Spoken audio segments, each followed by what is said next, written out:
Radio Kantipur, radio राष्ट्रको। नेपालमा दैनिक 1000 को हाराहारीमा कोरोना भाइरस संक्रमितको संख्या बढ्दै पछिल्लो 24 घण्टामा 4524 जनामा संक्रमण पुष्टि, 18 जनाको मृत्यु। उत्पादक मुलुकले आफ्नै खपतलाई प्राथमिकतामा राख्दा विश्वभर कोरोना भाइरस विरुद्धको खोप अभाव। पीसीआर परीक्षणको माग गर्दै सत्तारूढ एमालेद्वारा गण्डकी प्रदेश सभा बैठक अवरुद्ध।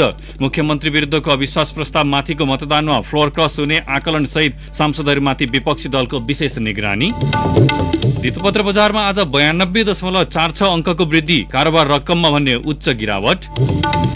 कोरोना सुनामीका कारण उत्पन्न संकट अन्त्यका लागि केही मुद्दामा हस्तक्षेप आवश्यक रहेको भारतीय सर्वोच्च अदालतको ठहर। राष्ट्रिय हित सम्बन्धमा कुनै निर्णय लिन कठिन भए उच्च अदालतका लागि सहजीकरण गरिदिने। र नेपाल सुपर लिग एनएसएल फुटबलमा काठमाडौँ रेजर्स विरुद्ध धनगढी एफसीलाई पहिलो हाफमै 3-0 को अग्रता। निषेधाज्ञामा पनि लिग भने सञ्चालन हुने। नमस्कार, कान्तिपुर डायरीबाट साथी प्रिन्स अनि तेजेन्द्रको समाचार अब विस्तारमा। नेपालमा कोरोना संक्रमितको संख्या दैनिक 1000 ले बढ्न थालेको छ। सरकारले परीक्षण दर बढाएसँगै संक्रमितको संख्या समेत उच्च बनेको हो। हिजो 3556 जनामा संक्रमण देखिएकोमा पछिल्लो 24 घण्टामा यो संख्या बढेर 4524 पुगेको छ। मुलुकका विभिन्न प्रयोगशालामा गरिएको 15681 परीक्षणमा झण्डै 29% संक्रमण पुष्टि भएको हो। 14672 पीसीआर परीक्षणमा 4364 र 1009 एन्टिजेन परीक्षणमा 160 जनामा संक्रमण देखिएको हो। काठमाडौँ उपत्यकामा मात्र 1966 जनामा कोरोना भाइरस संक्रमण पाइएको छ। काठमाडौँमा 1602, बाँकेमा 515, रूपन्देहीमा 383, ललितपुरमा 240, दाङमा 230, भक्तपुरमा 124 र कास्कीमा 129 संक्रमित भएका छन्।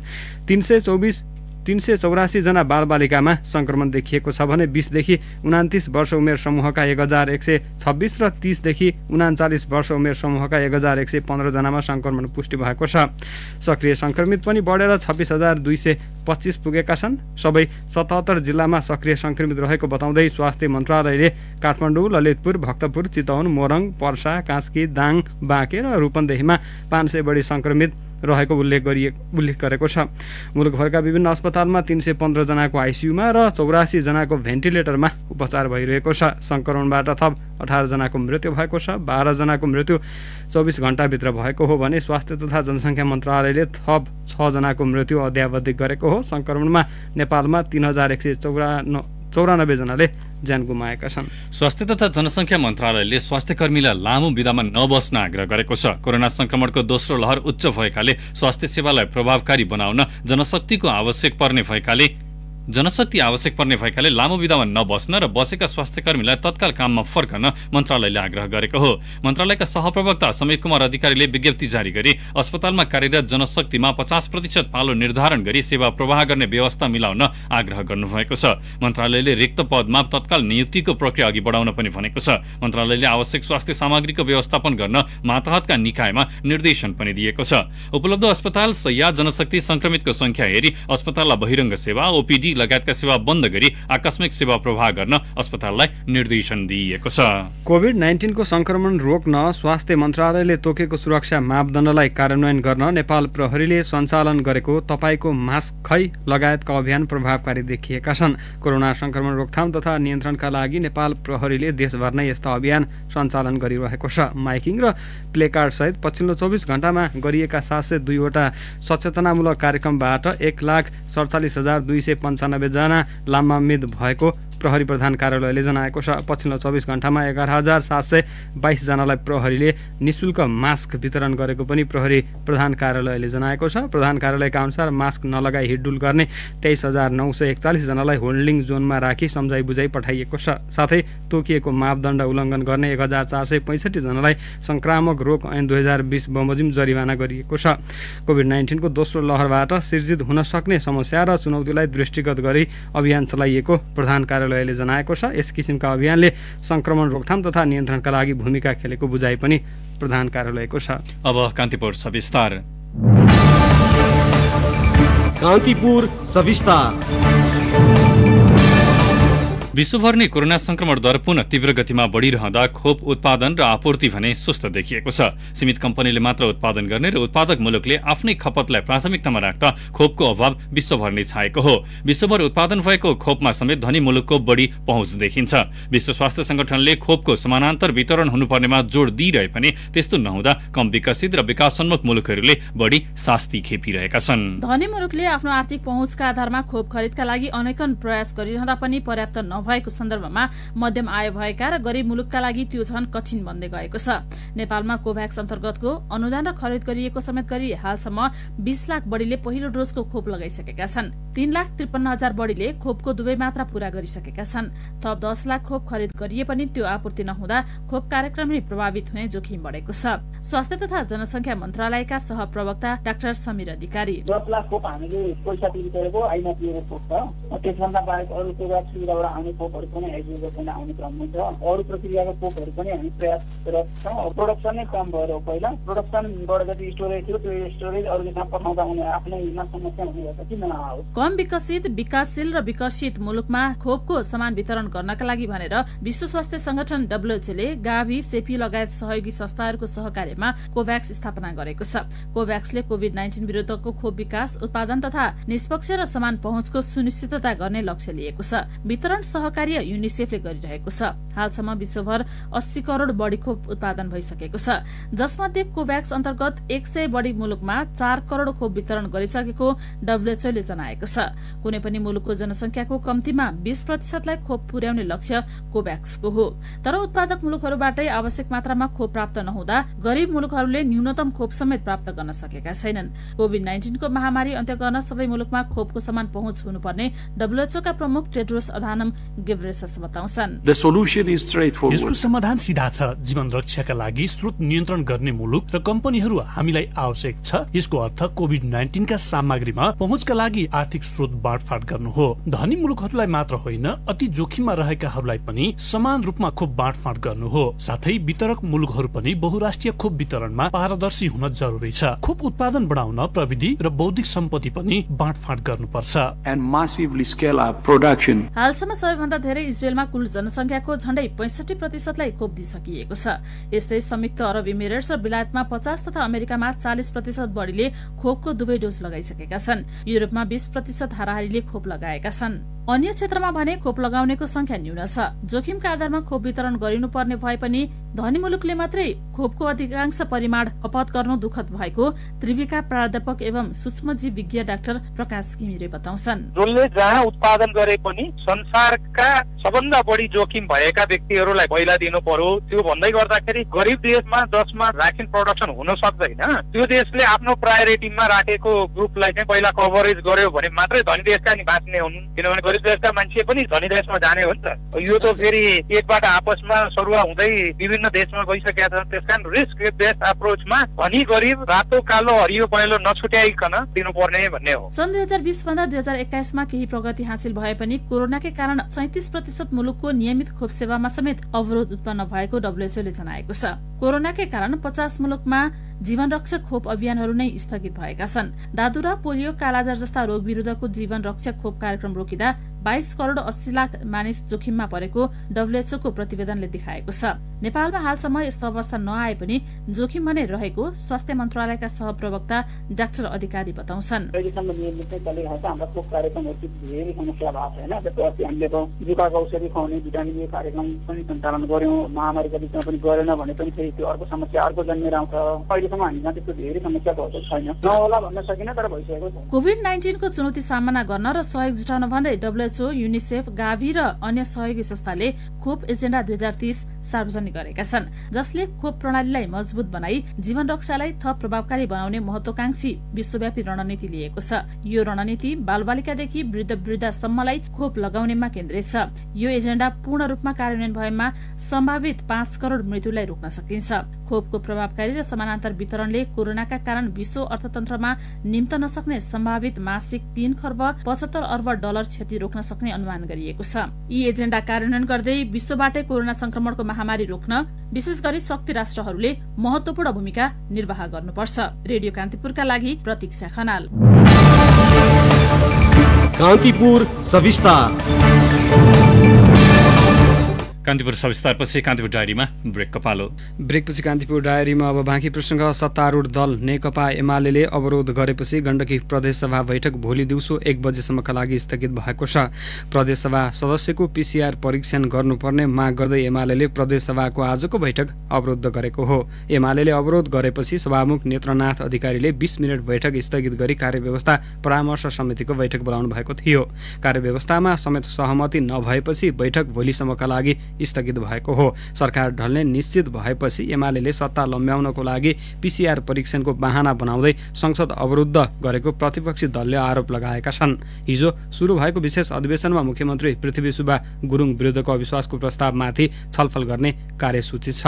एमाले बाहेकका प्रतिपक्षी दल एकजुट भएपछि मुख्यमन्त्री अल्पमतमा पर्ने निश्चित प्राय भइसकेको छ। यसैबीच भोट फ्लोर क्रस हुन सक्ने आंकलन सहित विपक्षी दलले आफ्ना सांसदलाई होटलमा राखेका छन्। टाढाबाट आउने सांसदलाई आउजाउ गर्न समस्या हुने र सत्तारूढ दलले प्रलोभनमा पार्न सक्ने भन्दै विपक्षी दलले सांसदका लागि होटल बुक गरेका छन्। माओवादी केन्द्र र नेपाली कांग्रेसले आफ्ना सांसदलाई पोखरा नछाड्न पनि निर्देशन दिएका छन्।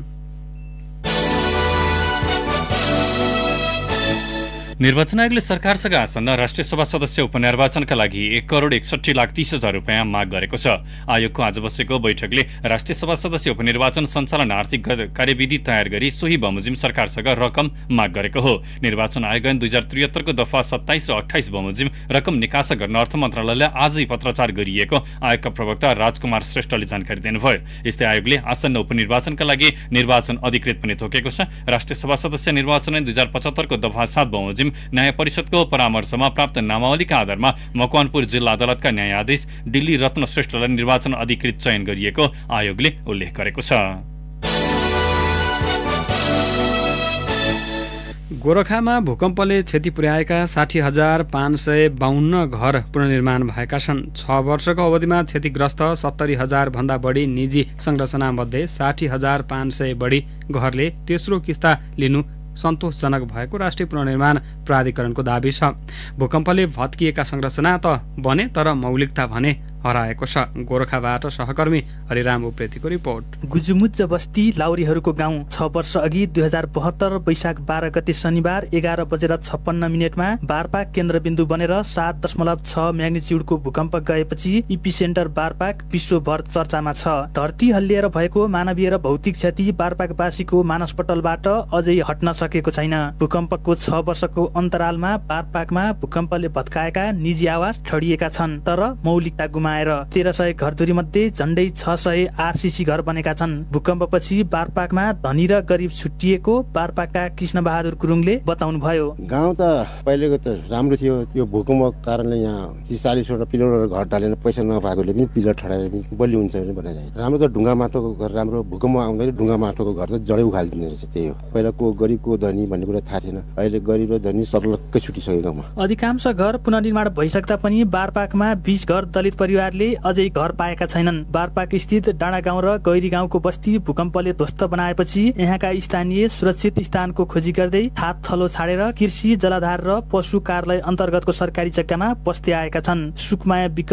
भूकम्पले गर्दा अनि हाम्रो भर्खर बनाएको घर अब क्षतिवेदी पहिरो लाग्यो हैन। अनि त्यहाँ इन्जिनियर आएर अनि चेक गर्न आयो। अनि यो ठाउँमा नबना भने हामीले पनि बस्न जान सकिन। हाम्रो टिन थोत्रोहरू पनि अनि आर्मीहरूले निकालेर हामीले झाब्रोमा बस्यो। अहिले पनि आइसम्म हाम्रो घर बन्न सकेको छैन हैन। गोरखामा भूकम्प गएको 6 वर्ष बित्दा 90% पुनर्निर्माण सकिएको छ। आगामी असारसम्म निजी आवास पुनर्निर्माण सक्ने लक्ष्यका साथ काम भइरहेको बताउनुहुन्छ पुनर्निर्माण प्राधिकरण जिल्ला आयोजना कार्यान्वयन इकाइ अनुदान व्यवस्थापन तथा स्थानीय पूर्वाधार कार्यालय गोरखाका प्रमुख रामशरण आचार्य। झन्डै 90% लाभग्राहीहरूको पुनर्निर्माणको काम सम्पन्न गरिसकेका छौँ। बाँकी रहेका लाभग्राहीहरूले पनि अहिले धमाधम आफ्नो घरहरू सहित बनाइरहनु भएको छ। निजी आवास पुनर्निर्माणको काम तदारुकताका साथ भइरहेको छ र हामी असार मसान्तसम्ममा 100% पुर्याउँछौँ। एकाध व्यक्तिहरू छुटे पनि सबै जसो घर चाहिँ निर्माण सम्पन्न हुनेछ। भत्किएका संरचना बनाउन सरकारदेखि दातासम्म लागि परे। भौतिक संरचना बनेपछि 2072 को भूकम्पको केन्द्रबिन्दु बन्नेको बारपाकको स्वरूप फेरियो तर मौलिकता गुमाएर बनेका संरचनाले स्थानीयको मन जित्न भने अझै सकेन। रेडियो कान्तिपुरका लागि हरिराम उप्रेती, गोरखा।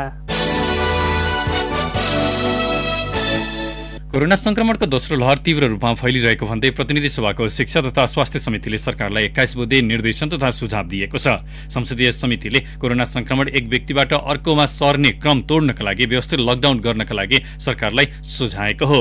शिक्षा तथा स्वास्थ्य समितिको आजको बैठकपछि 21 बुँदे निर्देशन तथा सुझाव पारित गरिएको छ, जसमा लेखिएको छ कोरोना संक्रमणलाई रोक्न चेन ब्रेक आवश्यक भएकाले व्यवस्थित लकडाउन गर्नुपर्छ।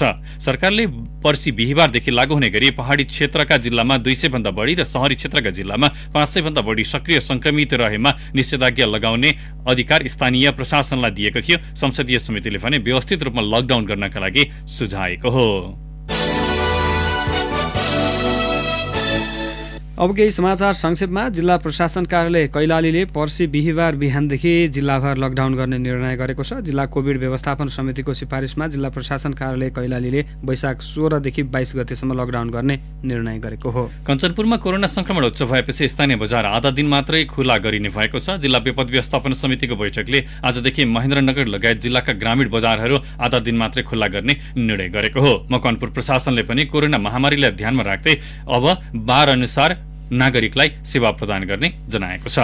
सरकारले पर्सि बिहीबारबाट काठमाडौँ उपत्यका सहित संक्रमण बढेका जिल्लामा 15 दिनका लागि निषेधाज्ञा जारी गर्ने निर्णय गरेसँगै उपत्यका छोड्नेको संख्या बढेको छ। सर्वसाधारण चापागाउँ, नागढुङ्गा, साङ्गा, बालाजु, कोटेश्वर, बल्कु र थानकोट नाका भएर उपत्यकाबाट बाहिरिरहेका छन्। नेपालस्थित भारतीय दूतावासले आफ्ना नागरिकलाई विदेश यात्राका क्रममा ट्रान्जिटको विकल्प खोज्न आग्रह गरेको छ। नेपालले तेस्रो मुलुक जाने उद्देश्यले नेपाल आउन तथा त्रिभुवन अन्तर्राष्ट्रिय विमानस्थललाई ट्रान्जिटका रूपमा प्रयोग गरी अन्य गन्तव्य जान रोक लगाएपछि दूतावासले सो आग्रह गरेको हो। संक्रमण दर उच्च भएपछि सप्तरीका 18 वटा स्थानीय तहले नियन्त्रणको कार्य गर्न संयुक्त कोष निर्माण गरेका छन्। गाउँपालिकाको लेखा शाखाका कर्मचारीमा कोरोना भाइरसको संक्रमण पुष्टि भएपछि रोल्पाको गंगादेव गाउँपालिका वैशाख 20 गतेसम्मका लागि सिल गरिएको छ। स्याङ्जाको वालिङ नगरपालिकाले कृषक समूह, सहकारी तथा व्यावसायिक फर्मलाई 50% अनुदानमा 49 वटा हात्ती ट्र्याक्टर उपलब्ध गराएको छ। कान्तिपुर डायरीमा अब सुनसरी डायरीको पालो।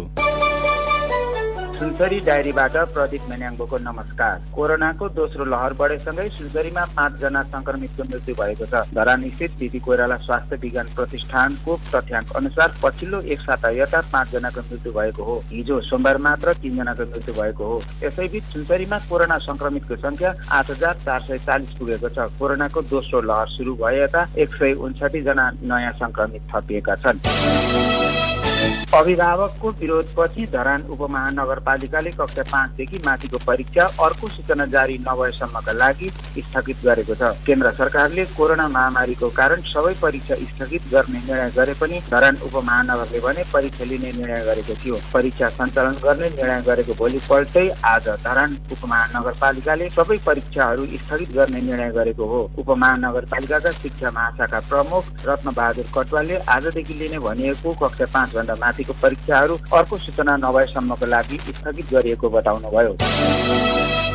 धरान उपमहानगरपालिकामा अव्यवस्थित बसोबास गर्नेहरूको लगत संकलन गर्न फारम वितरण सुरु भएको छ। उपमहानगरले 1 देखि 20 वटै वडाहरूमा फारम वितरण सुरु गरेको हो। ती मध्ये सबैभन्दा बढी 5, 11, 15, 16 वडामा अव्यवस्थित सुकुम्बासी बस्ती छन्। धरानका विभिन्न 5 दर्जन बस्तीहरूमा 12,600 घरधुरी अव्यवस्थित बसोबास रहेको नेपाल बसोबास बस्ती संरक्षण समाजका केन्द्रीय अध्यक्ष कुमार कार्कीले बताउनुभयो।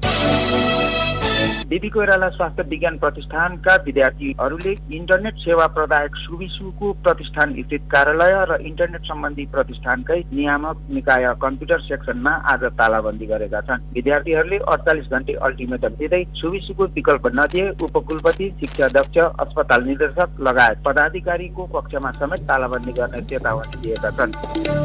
हवस् त आजलाई सुनसरी डायरी यति नै। प्रदीप मेन्याङलाई बिदा दिनुहोस्। नमस्कार। जिल्ला डायरीपछि कान्तिपुर डायरीमा फेरि पनि ब्रेकको पालो। ब्रेकपछि कान्तिपुर डायरीमा अब आर्थिक प्रसङ्ग। कोरोना भाइरस संक्रमण रोकथाम तथा नियन्त्रणका लागि सार्वजनिक सवारी साधन सञ्चालनमा रोक लगाउने सरकारको निर्णयप्रति यातायात व्यवसायीले असन्तुष्टि जनाएका छन्। सरकारले काठमाडौँ उपत्यकामा पर्सि बिहीबारदेखि सार्वजनिक यातायात सञ्चालनमा रोक लगाए पनि आन्तरिक हवाई उडान तत्काल नरोक्ने भन्दै गरेको निर्णय विभेदपूर्ण रहेको यातायात व्यवसायीहरूको आरोप छ। कोरोना संक्रमणको अवस्था भयावह भए अत्यावश्यक बाहेकका सबै प्रकारका यातायातका साधन रोक्नुपर्ने गर्ने व्यवसायीको माग छ। नेपाल यातायात व्यवसायी राष्ट्रिय महासंघका महासचिव सरोज सिटौलाले सरकारले विभेदपूर्ण निर्णय गरेको भन्दै पुनर्विचार गर्न माग गर्नुभयो। हवाई उडानमा जस्तै सार्वजनिक यातायातका सवारी साधनले पनि जनस्वास्थ्य मापदण्ड पालना गर्ने भएकाले लामो दूरीका सवारी साधन चलाउन दिनुपर्ने उहाँले बताउनुभयो। महासचिव सिटौलाले आन्तरिक उडान र सार्वजनिक यातायातलाई विभेद गरिए यातायात सञ्चालनमा रोक लगाउने सरकारको निर्णयको स्वतःस्फूर्त अवज्ञा हुन सक्ने चेतावनी दिनुभयो। अब आर्थिक समाचार। कारोबारको 2 दिन लगातार उच्च अङ्कले गिरावट आएको धितोपत्र बजारमा आज उत्साह देखिएको छ। शेयर कारोबार मापक नेप्से परिसूचक आज 92.46 अङ्कले बढेर 2579.7 बिन्दुमा पुगेको छ। कारोबारको तेस्रो दिन आज नेप्से परिसूचक 3.69% उकालो लागे पनि कारोबार रकममा पनि अघिल्लो दिनको तुलनामा झण्डै 1.5 अर्ब रुपियाँ बराबरले गिरावट आएको छ। अघिल्लो दिन 65.58 अङ्कले घटेको नेप्सेमा 6 अर्ब 59 करोड 9 लाख रुपियाँ बराबरको कारोबार भएको थियो। नेप्सेमा आज कारोबारमा आएका सबै कम्पनी उपसमूहको सूचक उकालो लागिसके समग्र बजारमा सुधार देखिएको हो। सबैभन्दा बढी जलविद्युतको 6.48 र व्यापार उपसमूहको 5.55%ले वृद्धि भएको छ। यस्तै निर्जीवन बीमा उत्पादन तथा प्रशोधन लघु वित्त र लगानी उपसमूहको सूचक 4% भन्दा बढीले बढेको छ। नेप्सेमा आज कुल 216 कम्पनीका 63,558 कारोबारबाट 1 करोड 2,02,219 किता शेयर किनबेच भए, जस अन्तर्गत 5 अर्ब 10 करोड 90 लाख रुपियाँ बराबरको कारोबार भएको नेपाल स्टक एक्सचेन्जले जनाएको छ। कान्तिपुर डायरीमा अब अन्तर्राष्ट्रिय प्रसङ्ग। भारतको सर्वोच्च अदालतले कोरोना सुनामीले सिर्जना गरेको पछिल्लो स्वास्थ्य अवस्थालाई राष्ट्रिय सङ्कटको संज्ञा दिँदै राष्ट्रिय हितका लागि केही मुद्दामा हस्तक्षेप आवश्यक रहेको जनाएको छ। राष्ट्रिय सङ्कटका बेला न्यायालयहरू मूक दर्शक भएर बस्न नसक्ने सर्वोच्चले उल्लेख गरेको छ। सर्वोच्चले उच्च अदालतलाई समेत क्षेत्राधिकारका कारण राष्ट्रिय हित सम्बन्धमा कुनै निर्णय लिन कठिन भएको भए त्यसलाई सहजीकरण गरिदिने समेत उल्लेख गरेको छ। लगत्तै आज सर्वोच्च अदालतले कोरोना महामारी र अक्सिजनको अभावलाई ध्यानमा राख्दै यसअघि तमिलनाडु स्थित वेदान्ता स्टरलाइट कपर प्लान्ट 4 महिनाका लागि पुनः खुला गर्न आदेश दिएको छ। कम्पनीलाई अक्सिजन मात्रै उत्पादन गर्न र पर्यावरणीय पक्षलाई ध्यानमा राख्न आदेशमा भनिएको छ। यसअघि सन् 2018 मा मानव बस्तीमा प्रदूषण फैलाएको भन्दै मद्रास हाइकोर्टले वेदान्तालाई बन्द गर्न आदेश दिएको थियो। सर्वोच्चले मद्रास हाइकोर्टको मुद्दा उल्ट्याउँदै पछिल्लो आदेश दिएको हो। अहिलेको पहिलो प्राथमिकता मानिसको ज्यान जोगाउनु र त्यसका लागि अक्सिजन उत्पादन गर्नु रहेको सर्वोच्चले उल्लेख गरेको छ। यस निर्णयले राष्ट्रिय विपदलाई सामना गर्न अक्सिजन उत्पादन गरी मानिसको ज्यान जोगाउन मद्दत गर्ने अपेक्षा गरिएको अदालतले उल्लेख गरेको छ। अक्सिजनको चरम अभाव भएपछि भारतको दिल्ली सरकारले थाइल्याण्डको बैंककबाट 18 ट्याङ्कर अक्सिजन र फ्रान्सबाट 21वटा अक्सिजन प्लान्ट आयात गर्ने निर्णय गरेको छ। त्यसका लागि दिल्ली सरकारले केन्द्र सरकारसँग एयरफोर्स विमान उपलब्ध गराइदिन आग्रह गरेको छ। केन्द्र सरकारले एयरफोर्स विमान उपलब्ध गराए भोलिबाटै अक्सिजन आउन थाल्ने दिल्लीका मुख्यमन्त्री अरविन्द केजरीवालले बताउनुभयो। त्यसले दिल्लीमा अक्सिजनको समस्या समाधान गर्न मद्दत गर्ने उहाँको विश्वास छ। पछिल्लो समय कोरोनाको हटस्पट बन्दै गएको भारतमा दैनिक 3.5 लाखको हाराहारीमा कोरोना संक्रमित थपिन थालिसके विभिन्न देशले भारतसँगको हवाई उडान सहित स्थल नाकामा पनि रोक लगाउन थालेका छन्। भारतमा कोरोना भाइरसको संक्रमणले भयानक अवस्थाको सृजना भएपछि छिमेकी मुलुक बंगलादेशले आज बिहानदेखि 2 सप्ताहका लागि भारतसँगको सीमा नाका बन्द गरेको छ। हवाई उडान पनि अप्रेल 14 बाटे बन्द छ। अस्ट्रेलियाले पनि भारतसँगको हवाई उडानमा मे 15 सम्मका लागि रोक लगाएको छ। यसअघि नेपालले पनि हिजै भारतसँगको सीमा नाकामा कडाई गर्ने निर्णय गरेको थियो। यस्तै अमेरिका, क्यानाडा, कुवेत लगायतका मुलुकले पनि यसअघि नै भारतसँगको हवाई सम्बन्ध अस्थायी रूपमा विच्छेद गरिसकेका छन्। अब खेल प्रसङ्ग। काठमाडौँमा जारी नेपाल सुपर लिग फुटबल NSLमा अहिले काठमाडौँ रेजर्स र धनगढी FC बीच प्रतिस्पर्धा भइरहेको छ। त्रिपुरेश्वर स्थित दशरथ रङ्गशालामा दोस्रो हाफको खेल जारी छ। पहिलो हाफमा नै धनगढीले 3-0 गोलको अग्रता बनाएको हो। 19औं मिनेटमा टङ्क बस्नेतको प्रहार गोलकिपर विकेश कुथुको हातमा लागेर गोलमा परिणत भएको थियो। विदेशी खेलाडी आलावाले हाफिजले 23औं मिनेट र अतिरिक्त समयको 5औं मिनेटमा गोल गरेपछि धनगढी पहिलो हाफमा नै 3-0 को अग्रता बनाउन सफल भयो। कोरोना भाइरस संक्रमणको बढ्दो जोखिम न्यूनीकरणका लागि सरकारले पर्सि बिहिबारबाट लागू गर्न लागेको निषेधाज्ञामा पनि Nepal super league NSL football प्रतियोगिता नरोकिने भएको छ। राष्ट्रिय खेलकुद परिषद राखेपाका सदस्य सचिव रमेश कुमार सिलवालले निषेधाज्ञामा पनि NSL प्रतियोगिता नरोकिने उल्लेख गर्नुभयो। सरकारले बिहिबारदेखि लागू हुने गरी निषेधाज्ञा घोषणा गरेपछि प्रतियोगिताको निरन्तरताबारे अन्यल छाएको थियो। सदस्य सचिव सिलवालले जारी लीगका खेल नरोकिने भन्दै सम्बद्ध निकायसँग स्वीकृति लिइसकेको उल्लेख गर्नुभएको छ। सिलवालका अनुसार स्वास्थ्य सुरक्षा मापदण्डको पूर्ण पालना गरेर खेल सञ्चालन हुनेछन्। नेपालको पहिलो franchise league Nepal sports and inventure म्यानेजमेन्टको आयोजनामा सञ्चालन भइरहेको छ। च्याम्पियन्स लिग फुटबलको पहिलो सेमिफाइनलको पहिलो लेगमा आज राति रियल मड्रिड र चेल्सी बीच प्रतिस्पर्धा हुँदैछ। रियलको घरेलु मैदानमा हुने खेल नेपाली समयअनुसार राति 1:15 बजे हुनेछ। क्वार्टर फाइनलमा चेल्सीले एफसी पोर्टोलाई तथा रियलले लिभरपुललाई हराउँदै अन्तिम 4 को यात्रा तय गरेका हुन्। अर्को सेमिफाइनलमा भोलि पेरिस सेन्ट जर्मेन, पिएसजी र म्यान्चेस्टर सिटी आम्ने सामने हुनेछन्। हवस् त, कान्तिपुर डायरी अहिलेलाई यहीँ सकिन्छ। प्रिन्स र तेजेन्द्र बिदा हुन्छौँ। नमस्कार। सूचना र मनोरञ्जनको संवाहक रेडियो राष्ट्रको रेडियो कान्तिपुर।